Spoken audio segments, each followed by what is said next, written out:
Tere päevast, austatud kolleegid siin ruumis ja arvutiekraani taga. Jätkame meie kõnulisi kultuurist, tsivilisatsioonist, kunstist ja muud, tarbetud asjadest.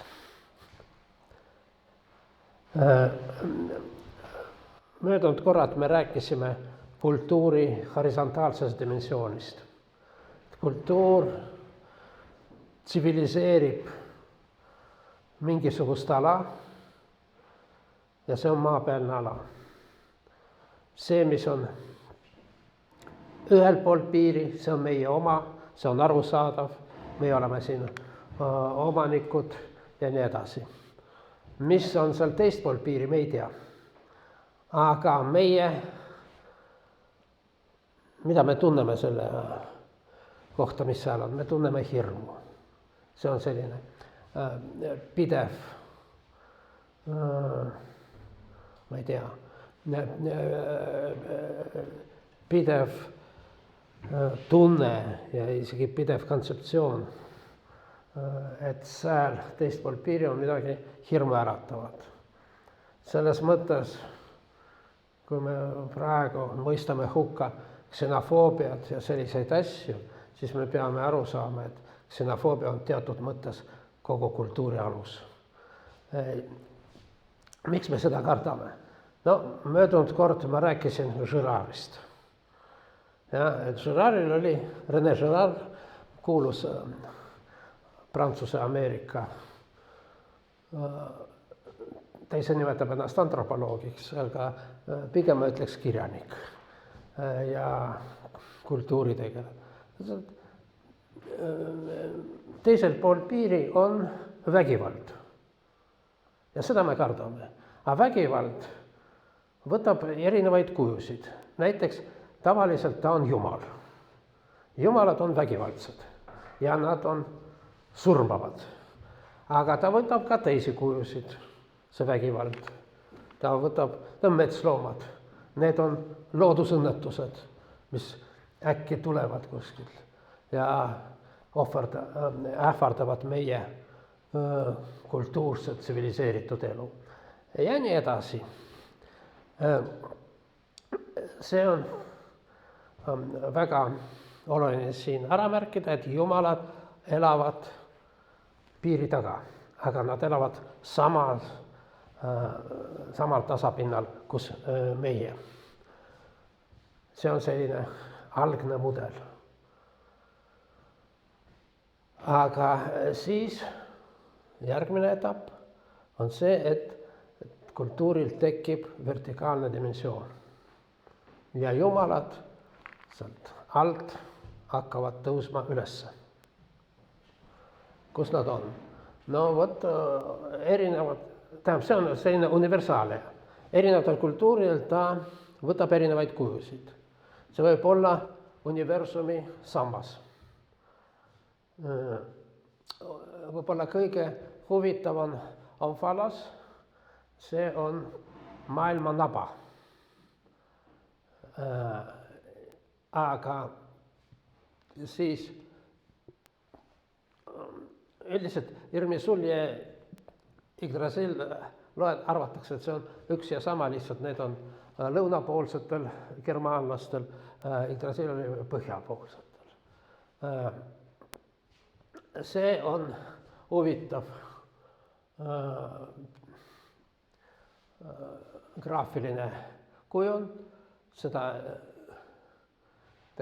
küll väitis, et on olemas selline originaal, aga seda ei leitud, mis on korraga nii universumi kolonn kui ka Irminsul universumi puu. Need on, arvatakse, et see on selline universaalne asi. Maailm on tsentreeritud. Ja läbi selle koha, mida märgib ära näiteks maailma naba, läbib maailma telg.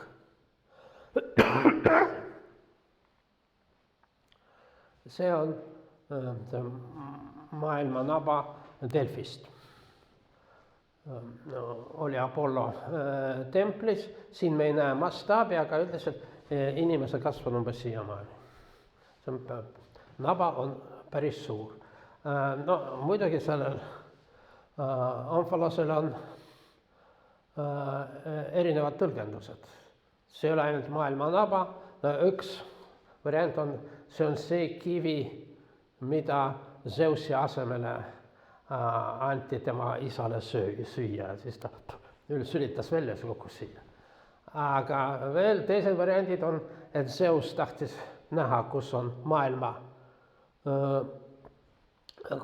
maailma keskpunkt, siis ta lasi 2 kotkast, sel kohal, kus nad põrkasid kokku, tuli see kivi ja see on see maailma tellik.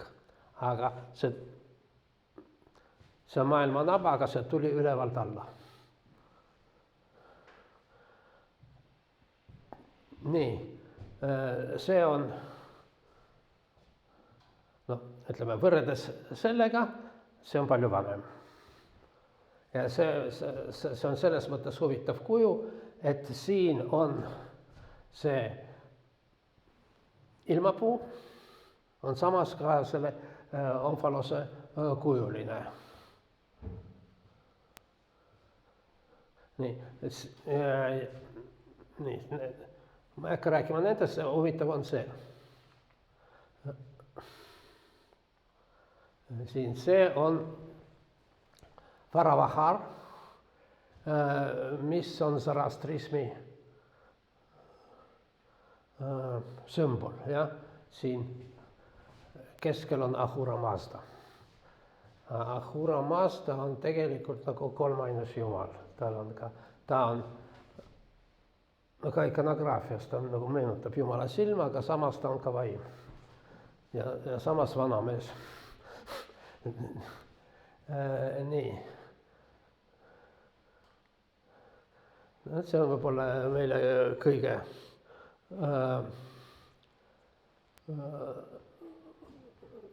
tuttavam Olümpos. Üldiselt see, me kujutame ette, et see on selline mägi, aga tegelikult see on mägestik. Kreeka ja Makedoonia ja Põhja-Makedoonia piiril. Aga olid antiigi ajal ka teised mäed, mille kohta arvati, et see on see Olümpos. Ja Kreetal on ka üks Olümpos. Nii, mis see on? See on Jumala koda. Kusjuures Jumalatel on ka oma hierarhia 12. Olümpalast on kõige kõrgemal. Muidugi see on palju hilisem pilt siin. Renessansi aegne kujutlus Olümpusest. See on maailma telg ja jumalate koda, Fuji.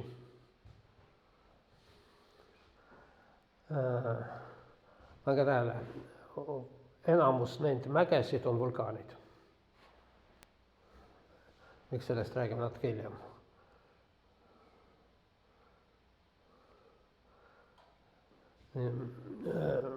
Miks ma valisin selle pildi, ehkki ta ei ole nii ilus. Vot Jaapanis on oluline, et mis on õige vaade, see on õige vaade Fujile.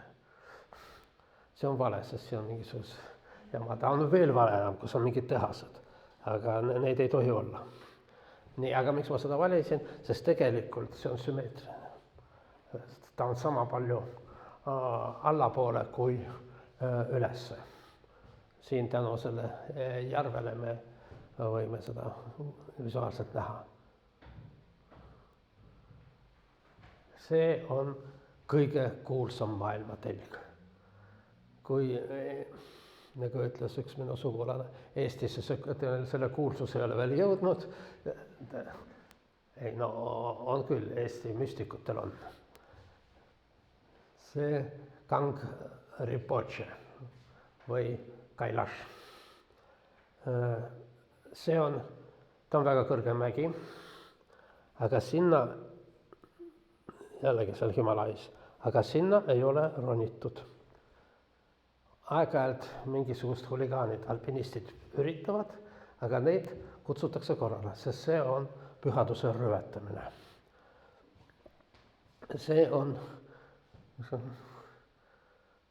mainitud, et 7 religiooni pühaga, aga hinduism, budism, džainism ja veel mõned. See on maailma telg, aga siin on erinevus Olümpusest, et jumalad ei ela siin peal, aga elavad seal sees.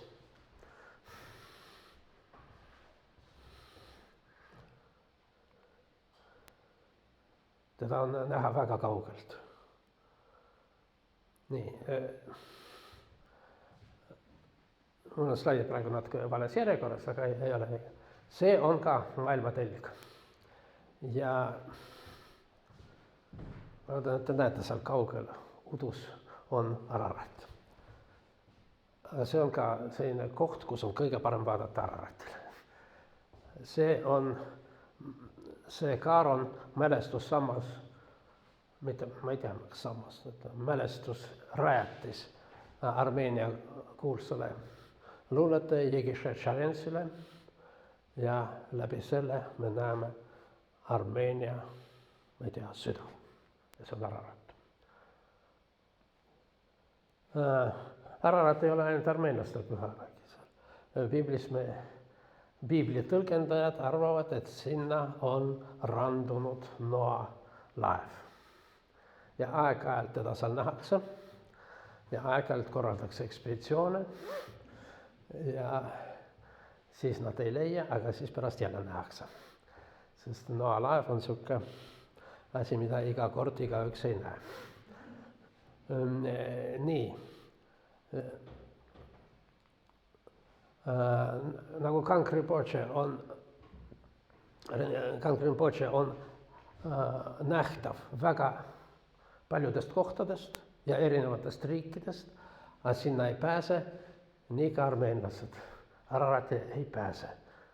Nagu seal, isegi Jerevanist me näeme seal kaugel Ararat, peaaegu igalt poolt Armeeniast me seda näeme, see on Armeenia sümbol. Praegu Armeenia konjak ei ole nii väga populaarne jook, aga nõukogude ajal iga inimene nägi seda Ararati konjaki pudelil. Pärast selgus, et see ei ole konjak, mis seal pudelis on. Aga soovijad võivad ikka seal muu piirituste jookide leida seda pudelit Araratiga. Nii. See on juba palju lähedal. Ma käisin siin ja siin on paar fotot on minu tehtud. Ararat seal paistab ja see on peaaegu maksimaalselt lähedal, kui Armeenias on. See on siin Türgi piir. Lind lendab Armeeniast Türki.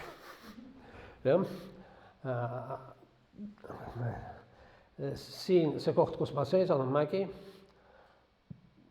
ja see on klooster, Horvirab, üks vanimaid, ta on vanim Armeenia klooster, 4. sajand. Miks ta on sinna tehtud, sest üks varajasem kristlik jutlustaja, armeenlane, kui ta tuli sinna, teda pandi eluks ajaks maa alla ja see maa-alune kooken on siiamaani säilinud. Te võite trepist sinna alla minna, et mitte näha mitte midagi. Aga siis, muidugi seal on kabel ja seal väiksed tulukust. Nii, võt siin me näeme seda Ararati. Aga see on, ma väga kadestasin seda fotograafi. See on professionaalne fotograaf. Ükskõik, kuidas mina ka ei pildistan, mul oli suur kirik ja väike Ararat seal taga. Aga see fotograafia on ka kunst, ta näitab, kuidas tegelikult on. See on see Horvirab siin, see klooster. Ja, oskavad.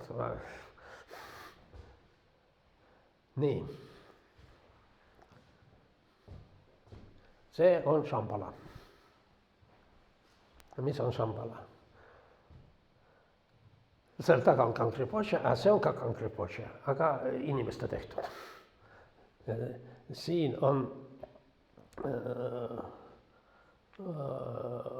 ma ei tea, kas palvetaja ja te näete, siin on igasugused kangatükid, mingid räbalad pandud. Neid pannakse sinna külge sellepärast, et igaüks nendest on palve.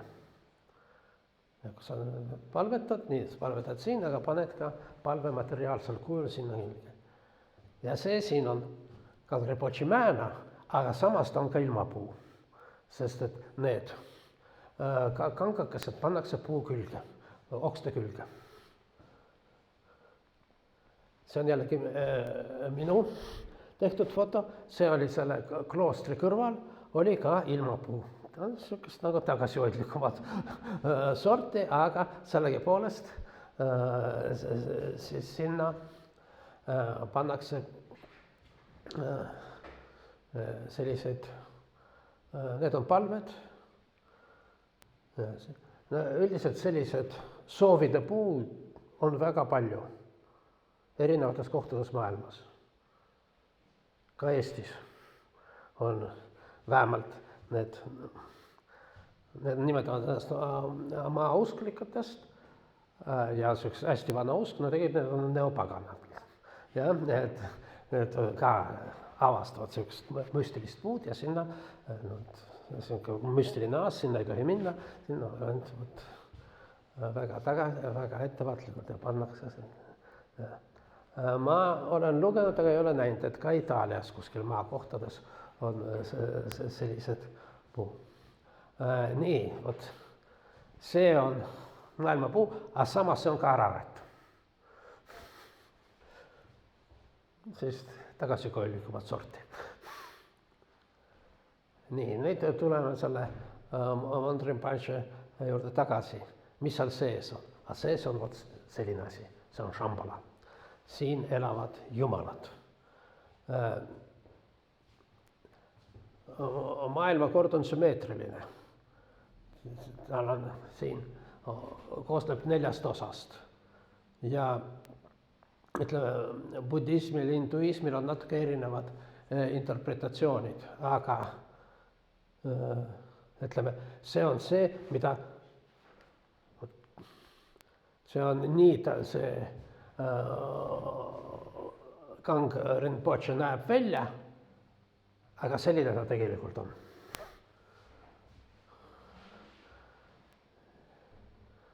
No nagu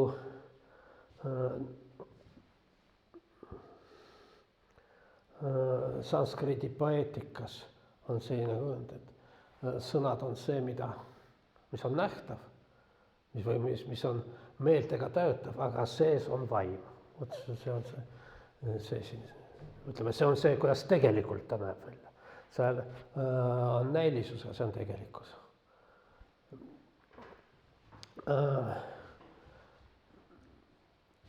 No, te muidugi teate, Angkor Wat on maailma suurim tempel.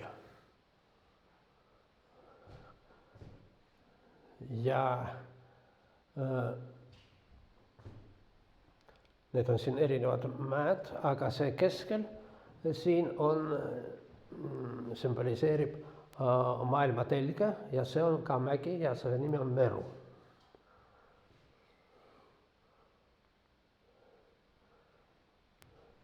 See on budistlik interpretatsioon Meru mäest. Nii ta näeb välja, aga selline ta tegelikult on.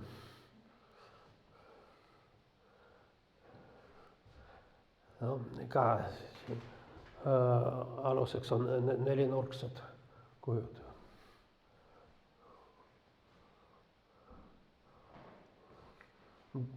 Bhutan, ka budistlik riik, see on see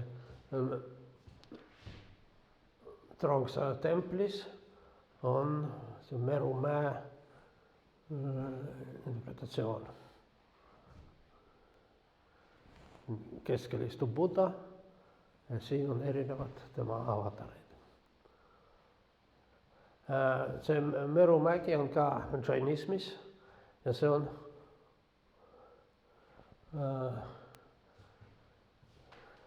Suu-Mõrumägi. Aga ütleme, inimlik replikatsioon. Keskaegne Korea kaart. Ja siin keskel on maailma telg, mis on maailmamägi ja see on Mõru. Huvitav, et Korea on kujutatud saarena.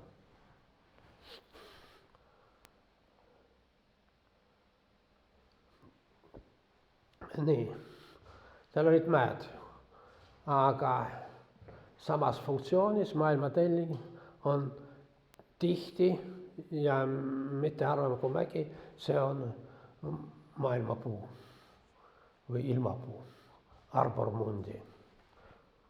See on atsteekide või maiade kujutis. Puu otsas on Jumal, kes on esitatud silmana, kes näeb kõike. Kõike kujusid ei osata interpreteerida. Panama rahvas.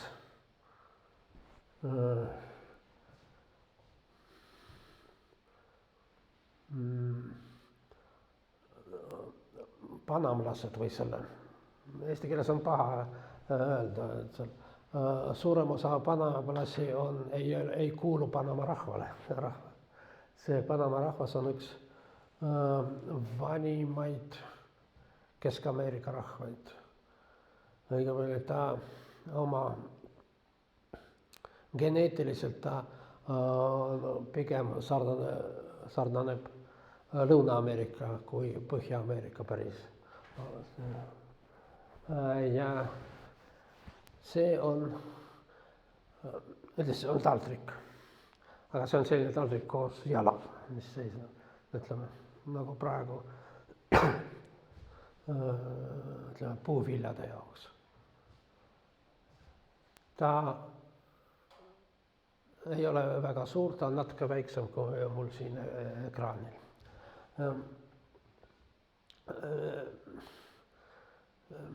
Mis siin on esindatud, seda ei ole nii kerge näha, aga peab teadma. Et esiteks maailma sümmetrilisus, 8 pool, mis all samas ka üleval. See, mis neid ühendab, on lendav šamaan. Ta tähendab šamaan, kes on oma loomses kujus ja loom on konkreetselt nahkhiir. Šamaan nahkhiirena ainult inimese näoga. Ja ma ei oska seda näha, aga ma oskan lugeda seda kirjeldust. Et siin on opositsioon mees versus naine, valgus versus pimedus, vaimumaailm versus loodusmaailm. Ja see on nagu 3 tasandit. Ülemine, keskmine ja alumine. Ja see, mis üleval, see on ka all. See on selline mudel, mis on paljudel rahvastel. See on ilmapuu Venemaal.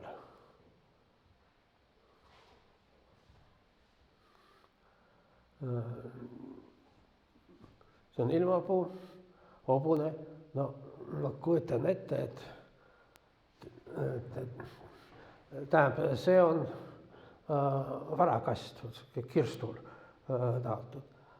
Ilmselt on kuskilt kapeeritud ja ma kujutan ette, et originaalis see oli siin üks sarv. Ja. Aga no vot koopial sarv kadus ära. Huvitav, mis on kirjutatud, ma ei oska seda välja lugeda. Siin nagu, et see on nagu ubok, aga see ei ole ubok. Aga ilmapuu on selline väga levinud motiiv kõikide slaavlaste folklooris ja ta on kujutatud ka visuaalselt erineval. Siin on ta tikitud kujul. Sellist mustrit tikitakse siiamaani. Nii. Aga ilmapuu ja see on vist spetsiifiline slaavi folkloorile, et ilmapuu ei jaga mitte üksnes ruumi, aga ka aega. See on vene muistutus. Mõista, mis see on. Seisab tammel 12 oksa, igal oksal 4 pesa. Ja? See on aasta, 12 kuud ja 4 nädalat.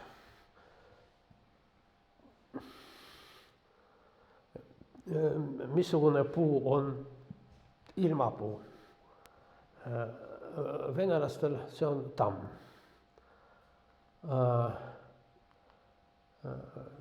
Skandinaavias see on saar. Nii, aga Eesti folklooris see on õunapuu. Üks on õunapuu mäele, üks on oksa õunapuul, üks on oksa pääle, üks on õuna üle pääle. Siin tegelikult on 2 loomis selles regilaulus 2 loomis müüti korraga. Üks on nagu ilmapuu ja teine on maamuna, sest sinna ilmapuu peale lendab lind, et pesas on muna. See mulle õudselt meeldib see lugu. See on nagu kinematograafiline, suur plaan. Üks on õunapuu mäele, lähemale. Üks on oksa õunapuul, näitab oksa. Üks on õile oksa pääle. Ja edasi on päris huvitav, et see õie peal on veel õun.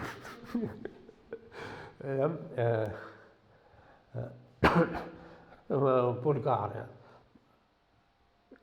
Loorberipuu.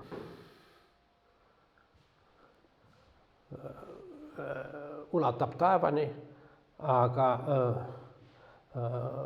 juured on soolases vees, meres. Nii ühendab universumi erinevad. Nii. See on kõige detailsem, sest see Skandinaavia folkloor ja kirjandus kujutavad endast üsna haruldast, vähemalt Euroopa kontekstis nähtus. Seal nagu ei ole selget piiri, kus on folkloor, kus kirjandus. Ja tänu sellele Skandinaavia müüdid on palju paremini üles kirjutatud.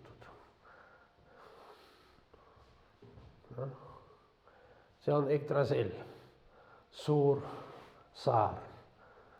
See on üsna hiline, selle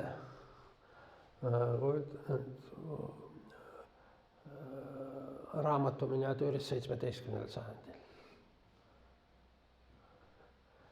See on hilisem, selline skemaatiline. Nii, mida tähendab Yggdrasil? No, nagu tavaliselt on erinevad interpretatsioonid. Kõige levinum ja võib-olla kõige lihtsam on Oodini ratsu.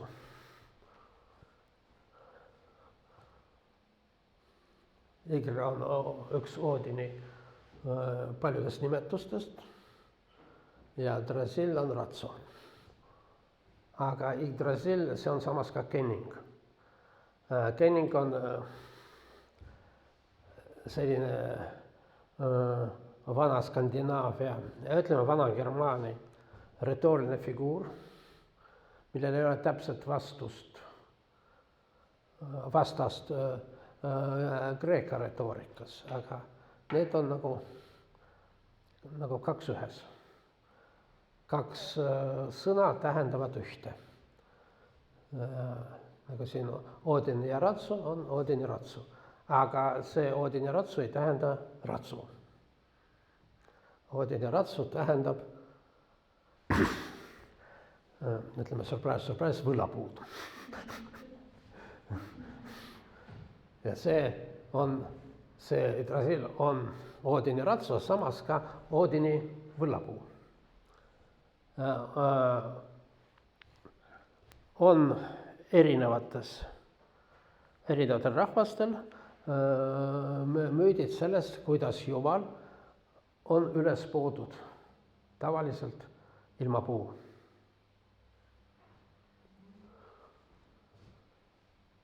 Isegi, ütleme, natuke hiljem räägime ilmapuust ja ristist. Aga ütleme, evangeeliumis me täpselt teame, et Jeesus ei olnud üles poodud puu otsas. Ja? Aga oli risti löödud.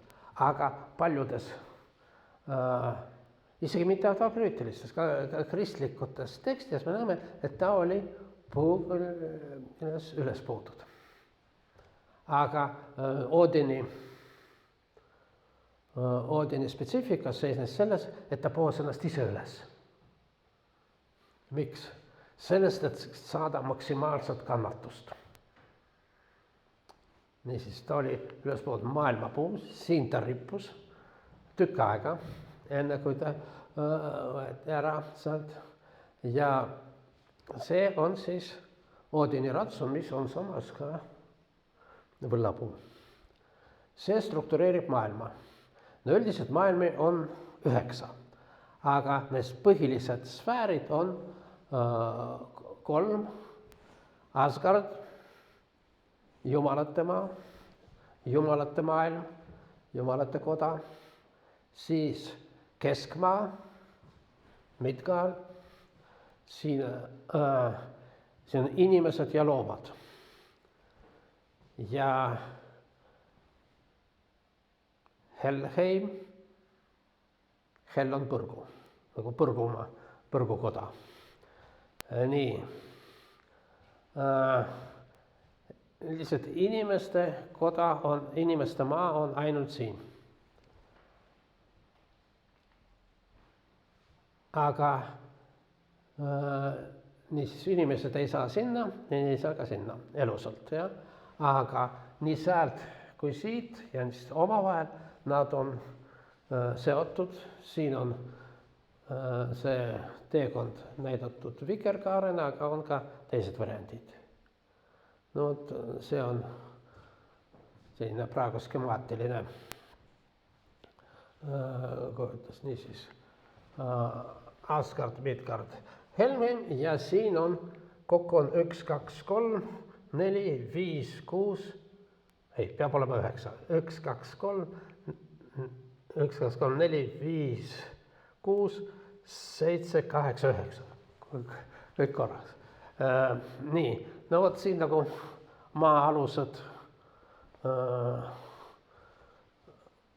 üldse need maailmad on struktureeritud, aga nagu müütides tavaliselt on nii, et erinevates variantides on erinev struktuur, aga üldiselt see 3 sfääri on, see on konstantne. Asgard, Midgard ja Helheim. Nii.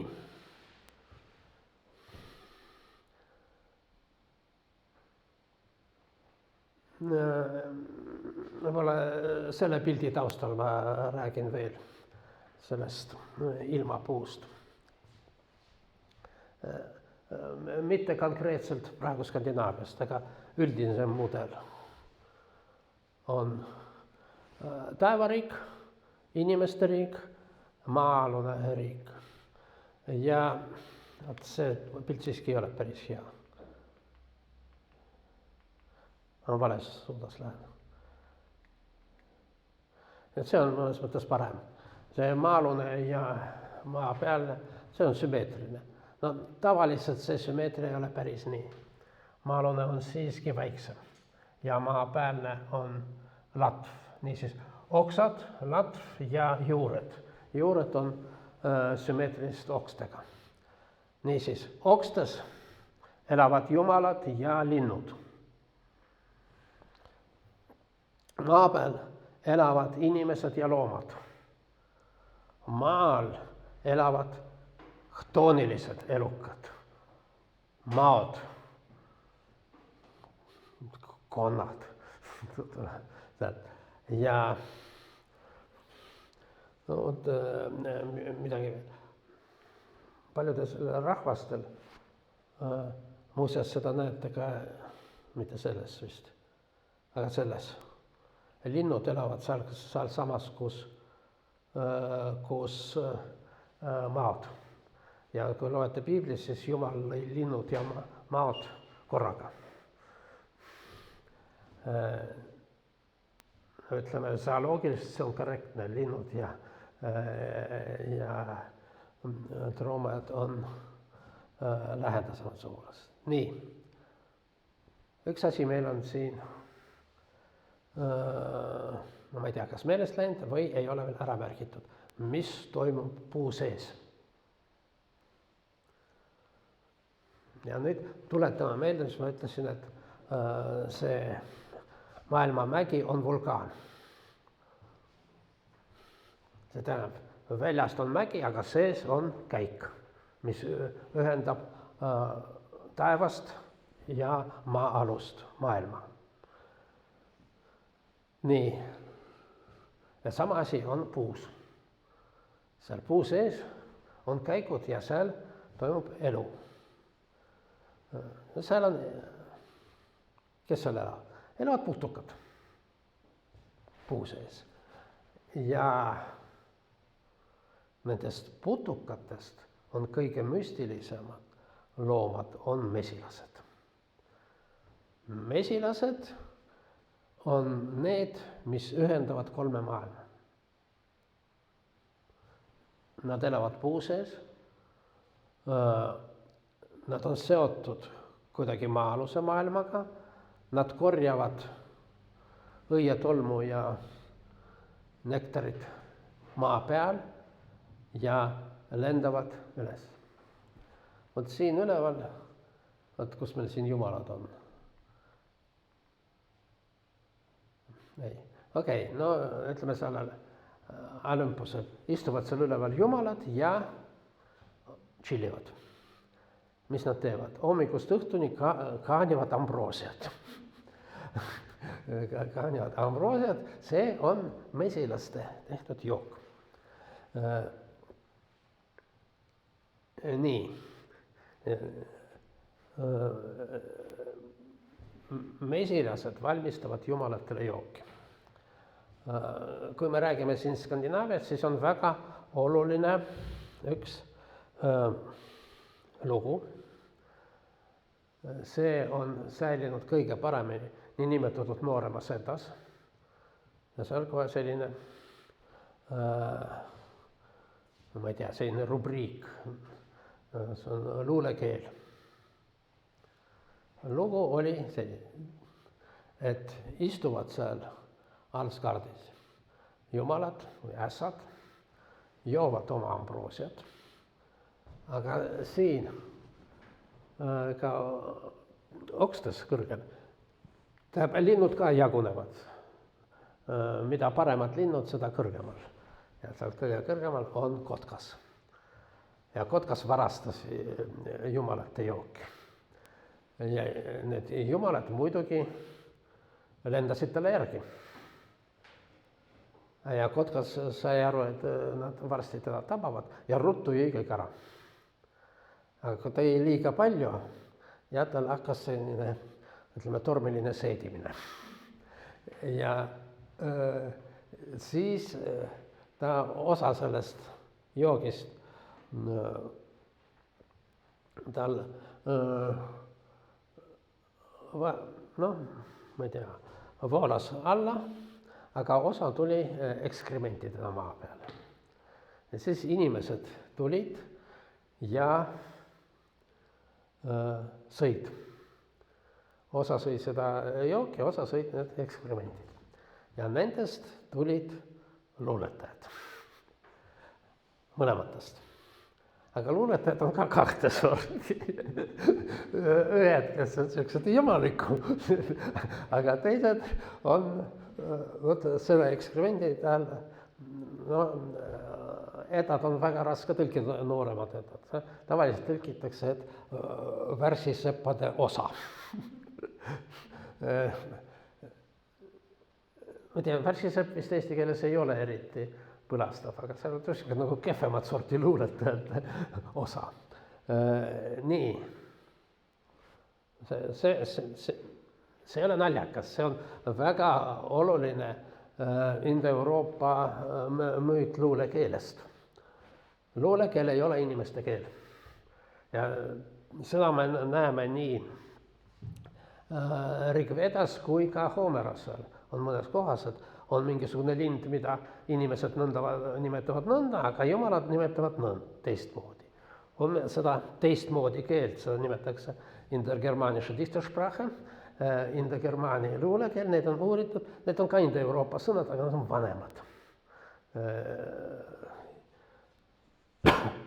Nii,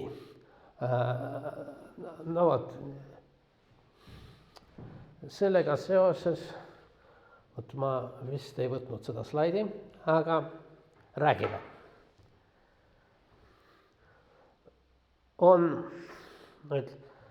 Meil on selline ajalooliselt vale, aga võib-olla mütoloogiliselt õige ettekujutus antiigist. No, hakkasid seal Kreekas ja lõppes selle Rooma impeeriumi langemisega, Lääne-Rooma impeerium.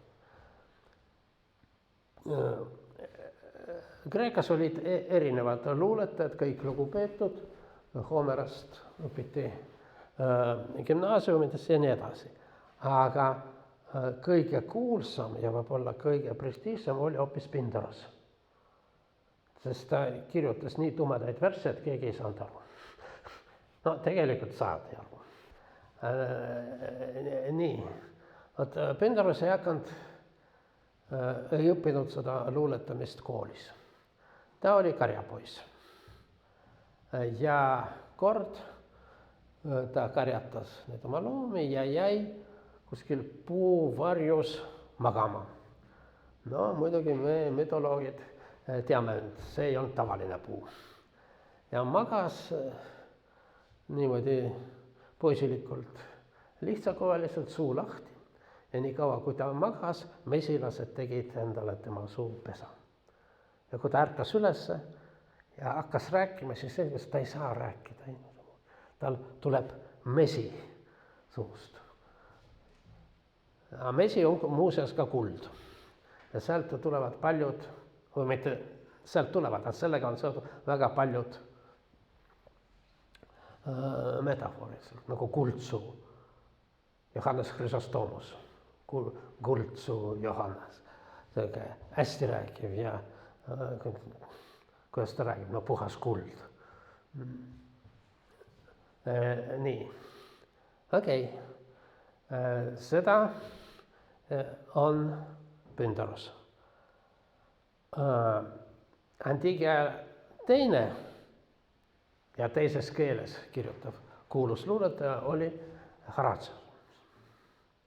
Horatio ühes uudist ütleb, et umbes nii, et need, kes koos Pindarosega tõusevad lendu, no mõeldes on nagu luulelend, nemad on siis, nad usaldavad endale Ikaruse tiivad, aga need on saatuslikud. Kui liiga kõrgele lendad, luuletaja, seda suurem risk, et kukud maha. Vot need on need teised luuletajad, kes lendavad kõrgele, aga mina olen selline tagasihoidlik käsitööline. Mina, ütleb Horatius, olen nagu mesilane ja ma korjan lilledest vaikselt. Nii. Tegelikult saad aru, et Horatius lähtub samast müüdist. Mõlema luule on mesi. Nii, aga nüüd tuleme tagasi siia nende pildide juurde, mis mul on siin.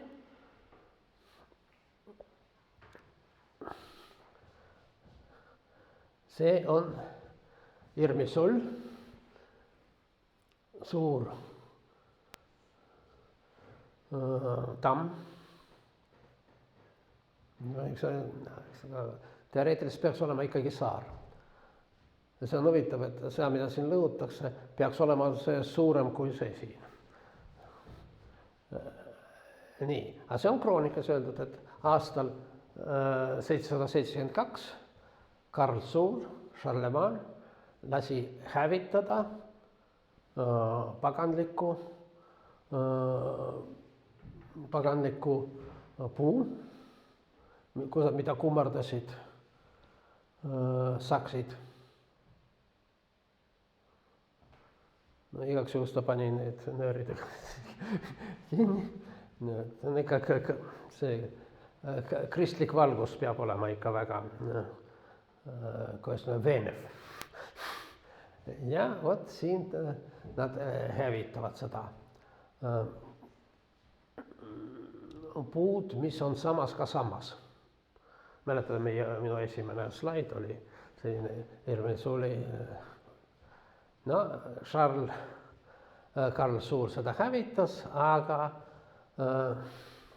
kõik ei taha sellega leppida, samas Saksimaal on püstitatud uus. Ja mis siin on halvasti võib-olla näha, siin sees on rist, nii et ilma asjata raius maha, sest see on maailma telg, maailma puu, aga samas see on ka rist. Nüüd vastuolu ei ole. Nii, nüüd lähemegi kristlike tekstide juurde. See on teise Moosese raamatu. Kõigile on hästi teada.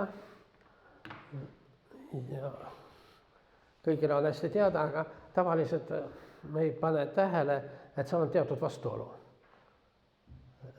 Et kas see keelatud pool 1 või 2?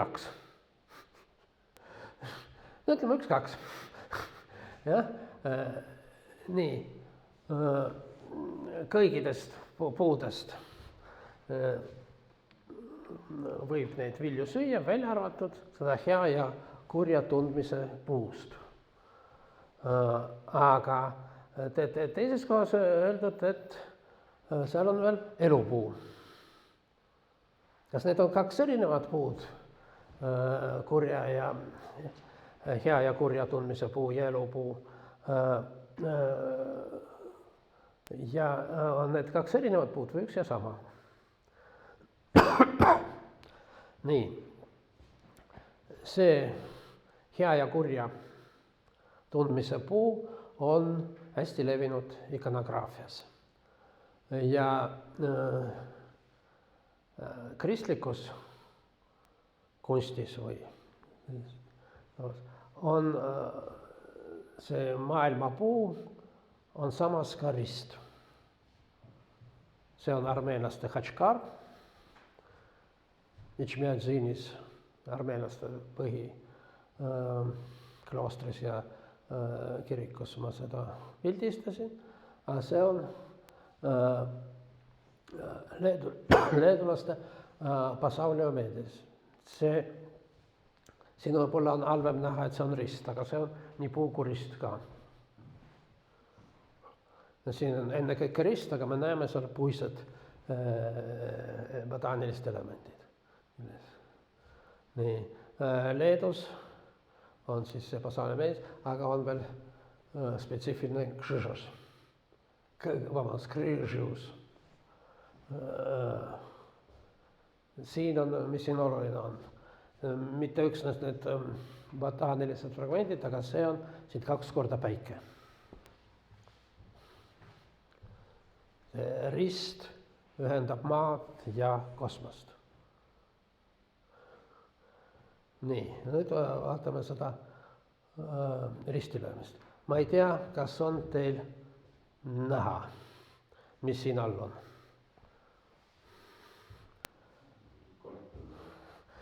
Kust ta korraks tuleb? No nüüd on selgelt näha, jah. Et siin on, no, te muidugi võib tagasi panna. Te muidugi teate seda lugu. et Jeesus oli risti löödud mäel, mille nimi on Golgata, mis tähendab pealuu. Ja ta on risti löödud täpselt selles kohas, kus oli maetud Aadam. Ja see on siin Aadama pealuu. Nii et siin on, juba näete, siin on inglid, see on taevas, see on inimeste maa, Jeesus on taeva ja maa vahel ja siin on see, mis see on seal, see naukukene? See on pääs surmavalda, sest Jeesus oli risti löödud, läks surmavalda. 3. päeval üles tõstnud sul. Aga mis ta seal surmavallas tegi? 3 päeva, tähendab 3. päeval ja 2 päeva ta seal midagi tegi. Ja no, ütleme, kanoonilistes raamatutes on selle koha peal selline vaikus. Aga nagu apokrüütilistes tekstides sellega ei lepita ja tegelikult tagajärjed on ka kanoonilistes tekstides. Ta seal tõi välja Aadama ja Eeva. No õnneks Aadama järgi ei olnud kaugele minna, ta oli siin Aadama ja mõned läksid veel, ma ei tea, julgemaks, ütlesid, ta tõi seal välja neid vagad inimesed, kes olid põrgus enne tema ristilöömist. Nad olid kõik patustajad, ei olnud kristlased, aga nad ei olnud süüdi. No nad olid süüdi päris patus. Oli tal vaja sellest frukti maiustada. Aga ja päris patust keegi ei saa lahti. Isegi need, kes saavad päris indulgentsi igaveseks ajaks. Ikka päris patust nad puhtad ei ole. Nii, no vot, nii et siin on ühendatud sümboolsel kujul kolm maailma. No see on ka ristilöömine, aga siin millegipärast see kolm tuli seal maalt ise välja ja siin, no vot, see on näide sellest, et see on sümboolne pilt. Mis seal taga on, selle kohta on erinevad tõlgendused. No tähendab, selgelt see on Jeruusalemm. Aga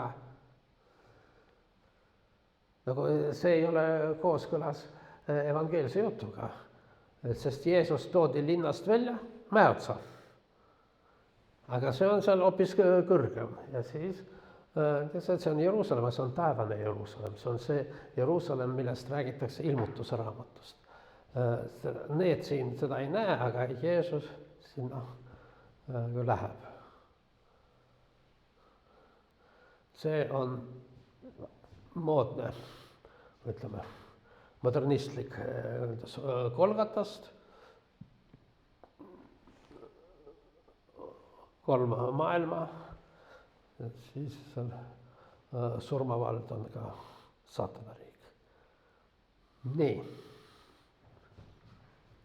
See on kuulus Andrei Rubljovi maal maal. Ikoon. Ikoon ei ole maal. Ma igaks juhuks ütlen. Et maalivad kunstnikud. Ikooni ei maalita. Ja see, kes seda teeb, ei ole kunstnik. Tal on kaks nimetust vene traditsioonis. Kas ta on ikonopisets, ikooni kirjutaja või veel täpsem nimetus on isograaf. No isograaf tähendab, kes kujundajaid graafiliselt esitab. No, nii et aga vene keeles kõlab uhkelt. Nii. Okei. Mis see on kolmainsus? Nagu tekitab küsimusi. eks ole, mis siin kolmainsus on? No on, tähendab, see illustreerib piibli lugu, mitte evangeeliumi, aga piibli lugu, kuidas 3 noorukit tulevad Abrahami juurde. Ja see on siin Abrahami telk. Ei saa aru, see on Abrahami telk. Nad tulevad Abrahami juurde ja Abraham saab aru, et need on inglid. Neil on, ingel on saadik, angelos. Ma ei tea, kuidas heebrea keeles on. Niisiis, need on inglid, aga sellist eksegeesi seisukohalt, et see on Jumal ise. Need 3 noorukid, kes on 3 inglit, on üks kolmainsus Jumal. On isegi, mul läks meelest ära, kus on siin püha vaim, kus Jumal isa, aga see siin keskel on Kristus koos selle karikaga. Nii, hea küll. Nendel noorukitel on väga tähtis missioon, nad lähevad hävitama Soodomat ja Gomorrat. Okei, võib-olla sellest räägime eraldi, kui räägime linnast kui patusest kohast.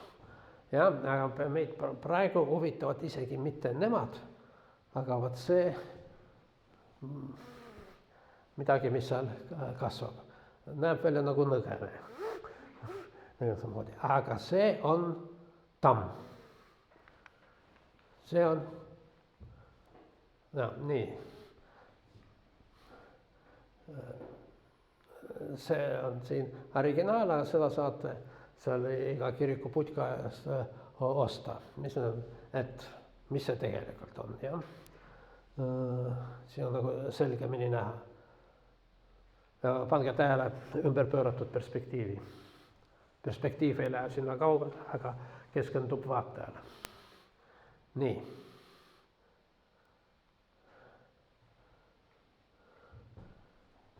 Sõrianide kolmainsus. Ka siin Abraham, kes askeldab, pakub neile head ja paremat. Siin nad 3 istuvad ja see on see puu, mis on, siin on ta väike, siin on palju suurem. See on Mamre tamm. Pole paha, jah? See on Mamre tamm, kes on juhuslikult maailmapuu. Ja erinevates kohtades ta kasvab siiamaani.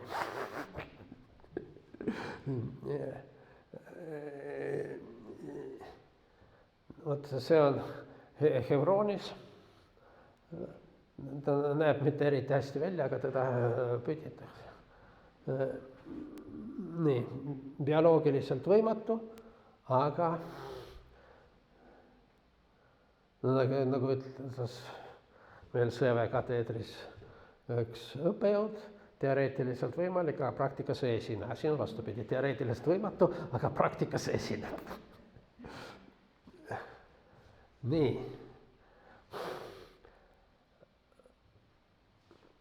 See Mamre tamm on huvitav mitte ainult sellepärast, et tema on ilmapuu.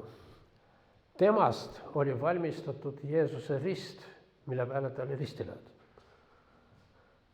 See on Jeruusalemmas Püha Risti klooster. Väga huvitav klooster.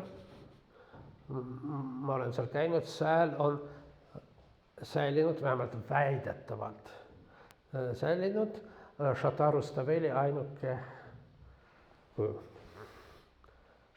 Nii, see on Gruusia õigeusu klooster. Ja seal ühel ikoonil on Šata Rustaveli. Ma tulin, seal uurisin, kus see Šata Rustaveli on. Ja siis küsisin ühelt preestrilt. Ja siis, oot. Siis väike mehike, see ongi see kuulus Šata Rustaveli Gruusia rahvuse epose looja. Miks ta on Püha Risti klooster? sest sellel territooriumil kasvas see Mamri tamm, millest tehti risti. Ja seal reliikviana osas. Nii.